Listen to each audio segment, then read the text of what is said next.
It's the ultimate soldier. It doesn't get happy, it doesn't get sad, it doesn't laugh at your jokes.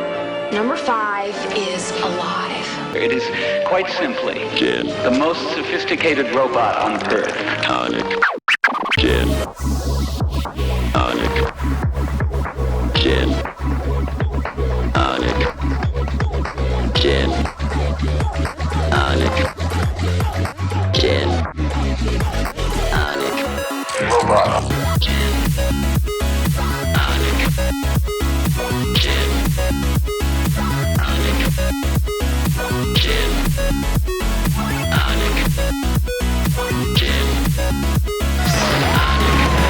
Robot. Hey, laser lips! Your mama was a snowblower!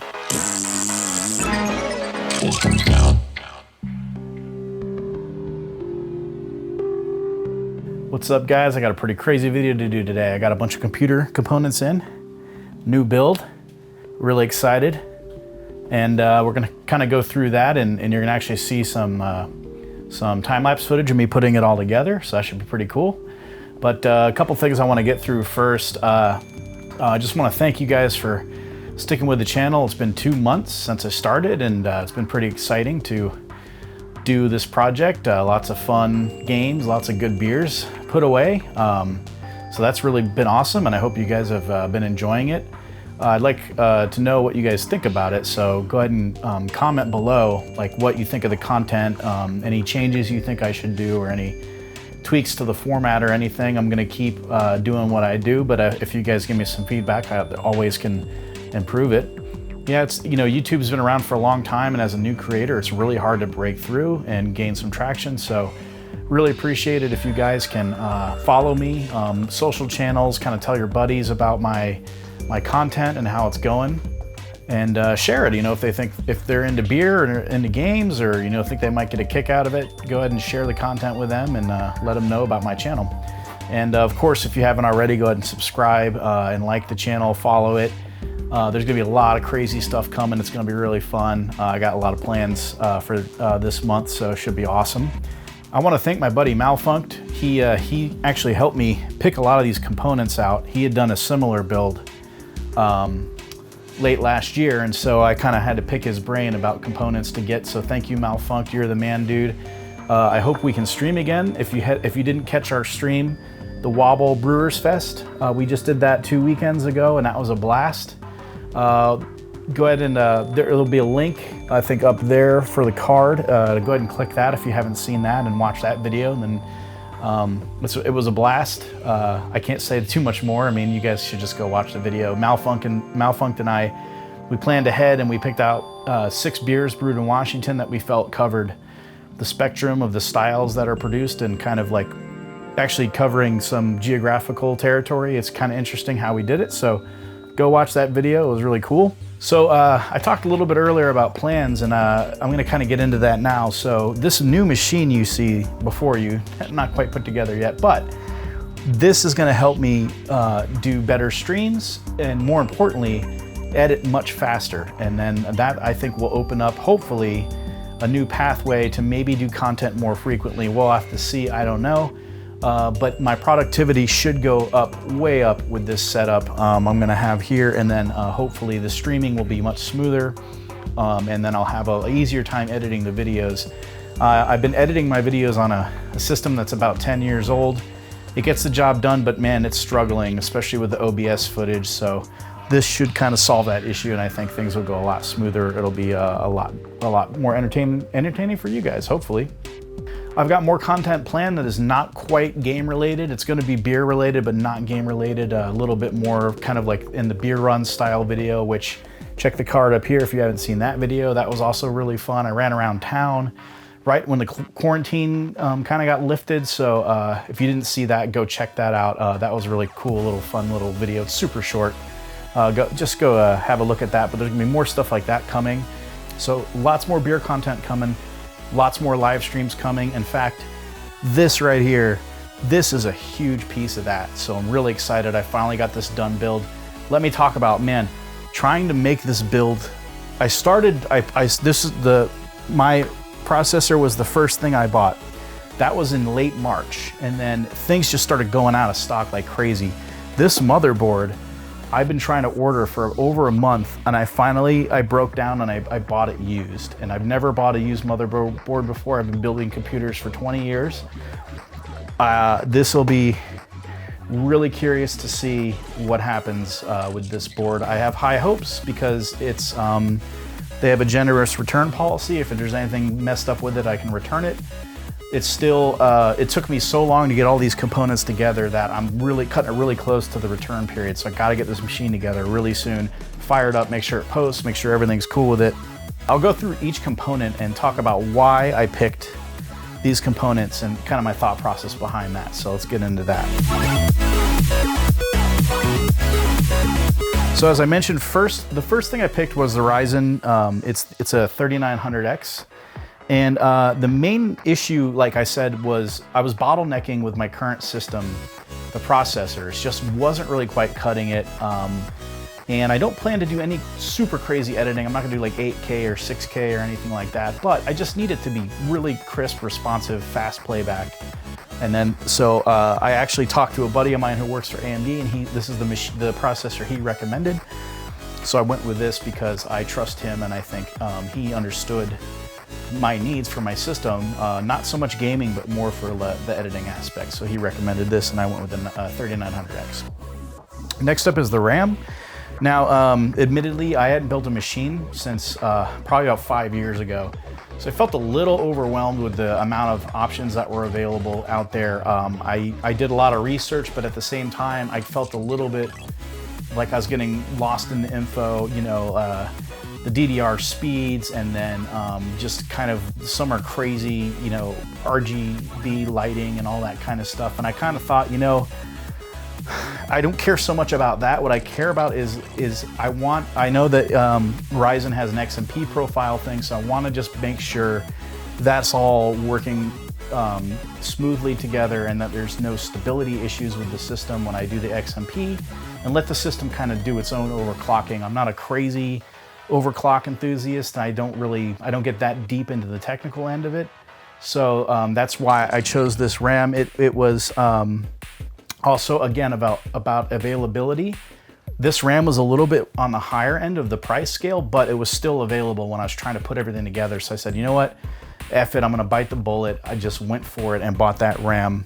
And it's 64 gigs because Photoshop, After Effects, Premiere, all the tools I use are super RAM hungry all the time. And I was also struggling with my current system, which is 16 gigs, not even nearly enough. I had a lot of issues where I was trying to edit videos and I was running out of memory. So I went a little more than probably needed. 32 is probably what most machines are recommended at, but I just said, you know what? I want to have like 10 browser tabs open. I want to have my After Effects, Photoshop, everything running congruently and not tripping over one another like my current system. So that was the thought behind that RAM there. And I've used GSKILL memory I think in the last 2 builds I've done. So over 10 years of reliability. So GSKILL is good in my book. I've never had issues with their RAM. And I've, like I said, 2 different separate builds. About 5 years apart, I use their memory, and it's been working great. So next up is the video card. And this is pretty, maybe pretty self-explanatory. I went 2070 Super because I feel like it's right in the middle. It was a little expensive, but it was also not the crazy like 2080 and you know, just kind of overkill for the price. And I did, you know, also again, availability. There weren't too many 2070 Supers left. So I decided, you know, I just wanted to get the video card and get it locked in. So I went in and bought this, and I think it'll be pretty good. And you know, with CUDA and the tools I need, I think it'll be really fast and really nice. So. Next up is the cooler. Now, I waffled on this for like over a month, just doing research. I was looking into liquid cooling and kind of the all what do they call that? The all-in-one systems, or no, it's like whatever, the all-in-one cooling, liquid cooling systems. And I was like, yeah, they look really cool. There's no fans or anything. But then I was like reading, you know, a lot of them only have like about a 5-year lifespan. Like I said before, I'm using a computer I built 10 years ago. It's still running. It's still running fine. It's just not quite powerful to do what I need to do these days. And I have an old heatsink cooler on that, and it's totally fine. It doesn't ever overheat. I don't have any problems. And then noise is a concern. So I actually did some research, and this one, again, a little overkill because it's got 2 fans and 2 heatsink fins, but it's it was rated one of the highest, and it was rated also one of the quietest. And I don't want a lot of noise when I'm trying to edit, so I went with that, just a straight up old school, you know, crazy cooler. But I think it'll be awesome. So obviously, like I said before, it's all about speed. When I'm editing and when I'm working with Photoshop or any of my tools, I just want it to be super fast, snappy, responsive, no lag, no like weird ghosting, no bullshit. I just want it to work. So I got 2 of those guys, and one will be my OS drive, the other will be kind of like a swap / project drive, just to keep things separate, make sure they don't fill up. They're only 1 terabyte, but they were not cheap. I will get more cheap storage to throw in there, just be for media and all that stuff, but that's something I'm gonna have to do later. And I'm gonna actually recycle some of the drives out of my current system, and that'll save me some time. I don't have to transfer footage. It's all just gonna pop it out and put it in the new system, so that should hopefully go smoothly. Next up is the power supply. Now this was another issue. Around the time I bought the processor, power supplies were starting to sell out everywhere, and then by the time I made a decision in terms of the wattage and what brand I wanted to go with, they were like impossible to buy without crazy markup. And so I kept checking almost every day. I was looking, and then finally Corsair restocked on their own website, which means you're paying top MSRP price and shipping and tax. So that hurt a lot. But I was like, I can't keep waiting for all the shit to come back in stock. I need to build this system, I need to get it done, and I need to start working faster. And so I just bit the bullet and I went with this power supply. It's just really, it's modular, it's simple, it's quiet, it's gold. It hit all the kind of main points I was looking for, and it's nothing too fancy, but it's gonna get the job done. And my Corsair is, that's the current PSU I'm using in my computer that's over 10 years old. I've never once had a power issue with the machine. So again, Corsair, I trust them. I've had good experiences with them in the past. None of this is sponsored, by the way. My channel is way too small for that. I'm just kind of explaining why I picked the components I did, and then just kind of like my thought behind why I chose these specific ones there's so many choices out there, And then the other thing is, I remember building computers like in the late 90s, you had to just kind of know what you were doing, and then, of course, worry about jumpers and worry about super sharp cases that would cut you and all this crazy shit. Well, now it's like, they make it so easy. It's really hard to screw it up. And there's the sites like PC Part Picker, you basically can't. I mean, if you're really lazy, I guess you can, but I mean, it's not hard to figure out what parts are compatible and if your machine's gonna work when you get all the components together. So it's just so much easier these days. But on to that, I'm gonna talk about the motherboard now. So like I said, this one, I chose it for a very specific reason. The main one was I wanted 3 of the NVMe Gen 4 slots, because later I probably will end up adding a larger capacity Series 4 drive, but for now they're too expensive. But I know down the line I'm gonna probably want that, so I wanted 3 to have that flexibility.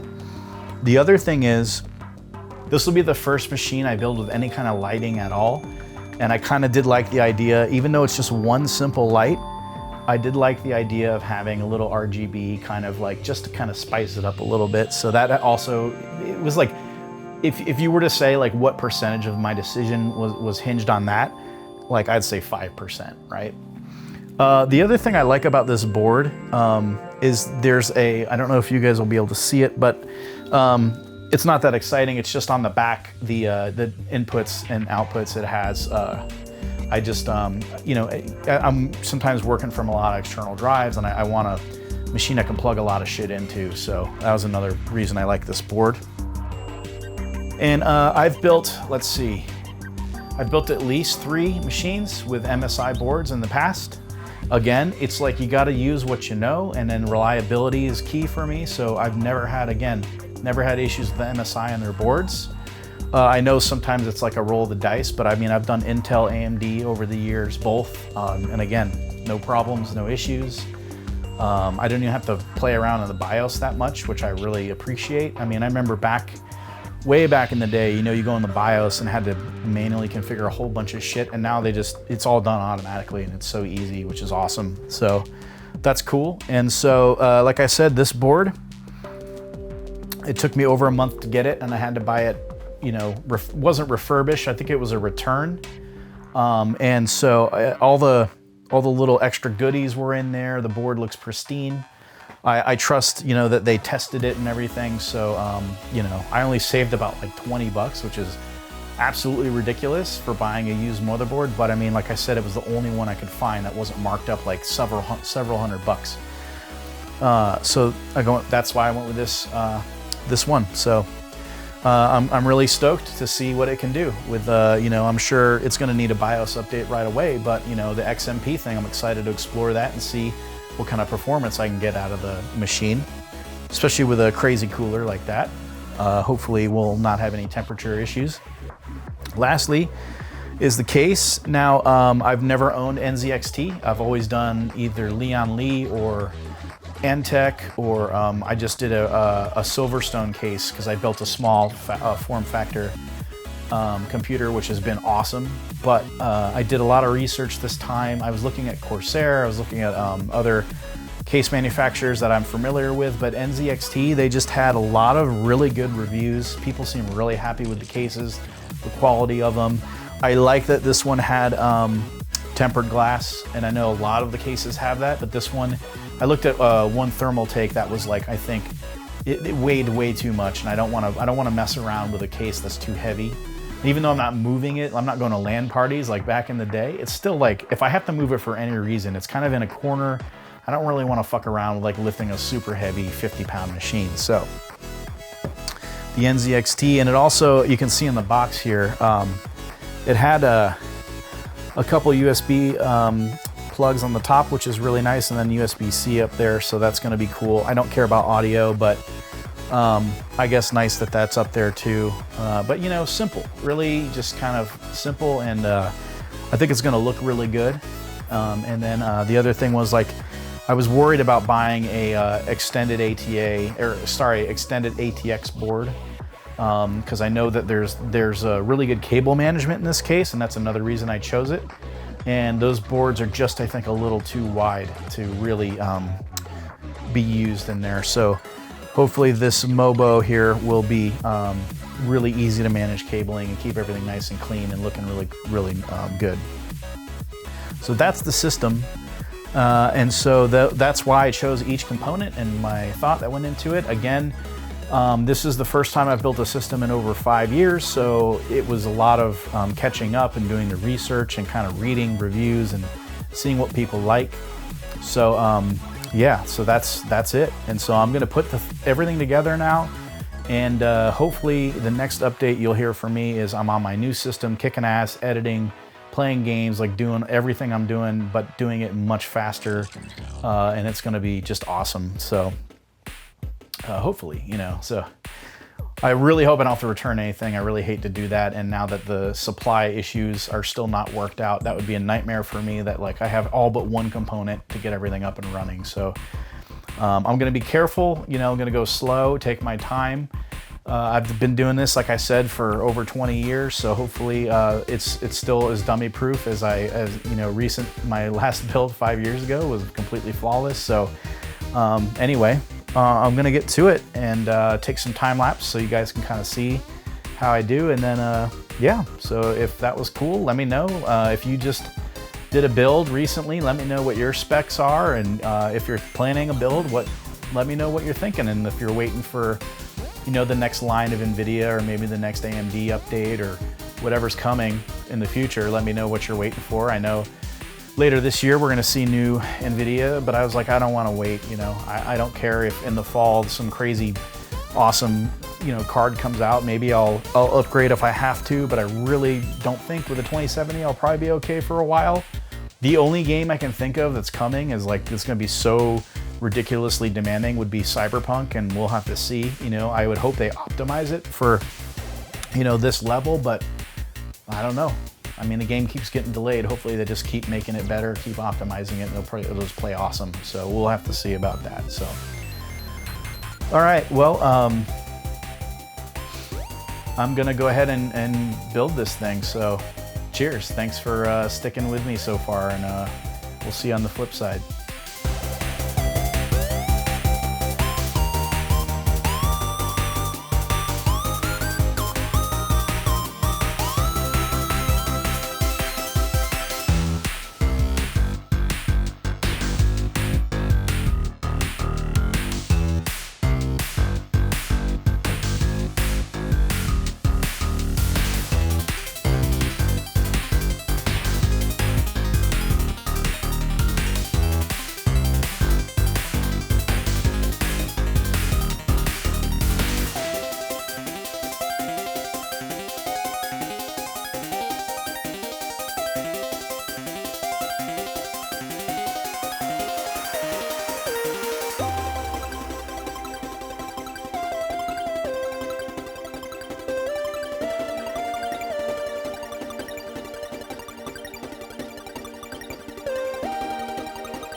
Okay, so the build is done. Gotta say, it wasn't the smoothest build ever. I had some issues with the case, some issues with the motherboard, but it's all together, it's all working. It's functioning as advertised, all the speeds are correct, it's not overheating, so I feel good about the build. I'm ready to get to work and really utilize the new powerful system I have. It's gonna be really exciting. This is kind of the aftermath here. I'm gonna actually maybe use this cardboard, cut it up to use for some board game stuff, but anyway, it's mostly cleaned up.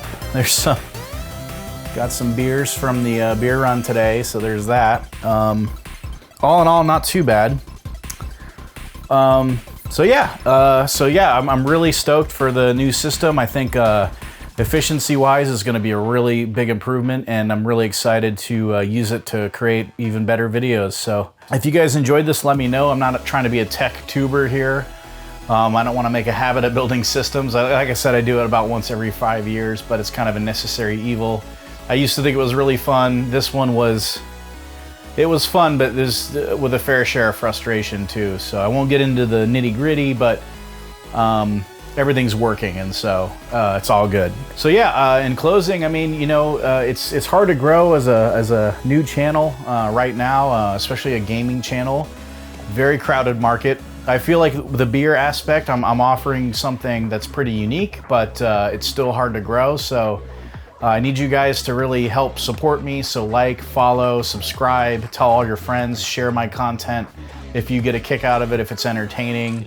I plan to do a lot more streaming, you know, more gaming content. There's gonna be more beer content coming too. That's not necessarily related to gaming, but I have a lot of big plans. So we'll see, you know, when it's safe to do so. I can get kind of get back out into visiting tap rooms and breweries on the regular. So that should be pretty cool, but we'll see. I don't know, gotta keep it safe. So anyway, hang in there. Cheers, thank you for watching, and we'll see you for the next one. I am